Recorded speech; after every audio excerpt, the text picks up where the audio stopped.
बेगूसराय के मालती गांव के करीब NH 28 पर आज सुबह एक हादसा हो गया। इस हादसे में कंटेनर ने एक बाइक पर जा रहे 2 लोगों को जख्मी कर दिया। पुलिस ने इत्तला मिलते ही मौके पर पहुंचकर जख्मियों को अस्पताल पहुंचाया। जख्मियों की हालत नाजुक बताई जा रही है। कंटेनर का ड्राइवर मौके से फरार हो गया है। पेश है मोहम्मद आसिफ ओवैस की ये रिपोर्ट। क्या घटना हो गई, क्या हुआ? घटना गश्ती के दौरान पता चला कि मोटरसाइकिल जो है एक्सीडेंट हो गया है, लेकिन नागालैंड की गाड़ी नंबर जो है NL1 AC 2627 गाड़ी धक्का मार के भाग रही थी, जिसे जो है चहेट के पकड़ा गया।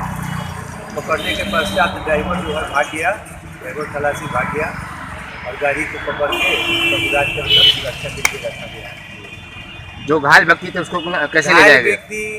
एक व्यक्ति घायल बुरी तरह से था, जिसका पैर जो है काफ़ी डैमेज था, जिसे जो झाड़ी में गिरा हुआ था उसे सिपाही और ड्राइवर के मदद से जो है ऊपर लाए और लाद कर जो है ले गए। सबसे मदद मांगी, लेकिन मदद कोई देने के लिए तैयार नहीं था, जबकि वहाँ 50 की संख्या में जनसमुदाय मौजूद था।